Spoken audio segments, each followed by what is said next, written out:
Dalam nama Bapa dan Putra dan Roh Kudus, amin. Ibu bapak, saudari, saudaraku yang terkasih, kaum muda, adik-adik, salam bantul kasih berkah dalam. Kembali kita berjumpa dalam renungan harian hari ini, Minggu 24 Januari 2021. Kita akan mengambil dari Injil Markus bab 1 ayat 14 sampai 20. Sesudah Yohanes Pembaptis ditangkap, datanglah Yesus ke Galilea, memberitakan Injil Allah. Yesus memberitakan, waktunya telah genap, kerajaan Allah sudah dekat. Bertobatlah dan percayalah kepada Injil. Ketika Yesus sedang menyusur danau Galilea, ia melihat Simon dan Andreas, saudara Simon. Mereka sedang menebarkan jala di danau, sebab mereka itu penjala ikan. Yesus berkata kepada mereka, "Mari, ikutlah aku, dan kamu akan kujadikan penjala manusia."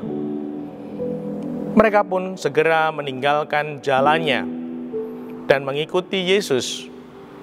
Setelah Yesus meneruskan perjalanannya sedikit lagi, dilihatnya Yakobus, anak Zebedeus, dan Yohanes saudaranya sedang membereskan jala di atas perahu bersama orang-orang upahannya.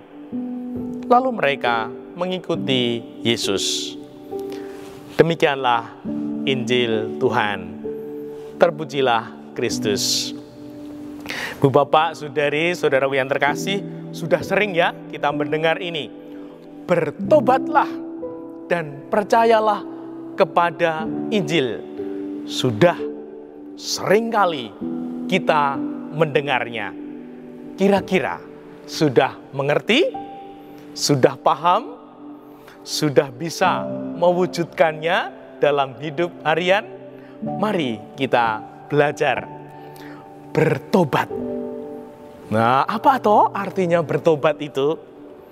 Kita pasti sebagai manusia ini sering keliru, salah, bahkan berdosa. Siapapun tanpa kecuali.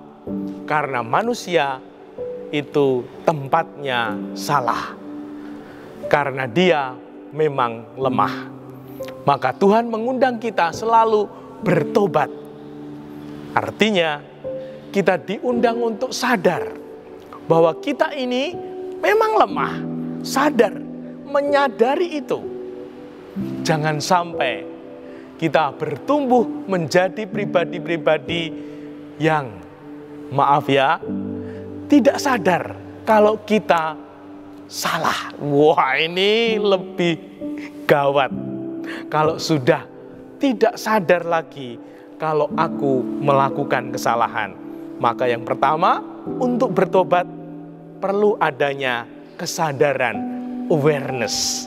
Semoga kita sungguh-sungguh semakin bertambah imannya, kita semakin mudah sadar.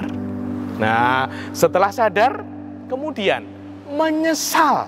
menyesali. Nah, seringkali ini menjadi tahap berikutnya. Ketika sudah sadar, aku salah, kemudian menyesal. Nah, kita boleh merenungkan, apakah kalau aku berbuat salah, kemudian sadar, lalu juga menyesal, tidak mau mengulangi lagi, berjanji di dalam diri ini tidak mengulangi lagi. Semoga ini sungguh-sungguh menjadi pertumbuhan iman kita. Dan Tuhan Yesus juga menambah, percayalah kepada Injil. Wah, Injil suci. Seringkali kita mengatakan Injil itu kabar baik, kabar kasih. Nah, semoga setelah kita bertobat, ini tidak cukup. Kita harus menjadi kabar baik. Dengan kata lain, kita harus berbuat baik.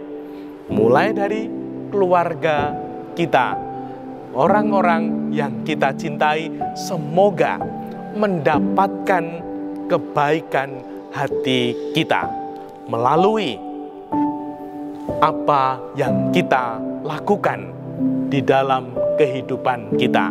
Semoga keluarga kita sungguh merasakan kebaikanku yang secara khusus ku berikan karena aku diundang menjadi pewarta kebaikan. Dan semoga ini menjadi kelegaan dan harapan di masa yang tidak mudah ini. Kita harus memberi harapan kelegaan dalam keluarga kita, sehingga keluarga kita sungguh tetap berdaya. Dimuliakanlah Tuhan, kini dan sepanjang masa. Salam bantul kasih, berkah dalam.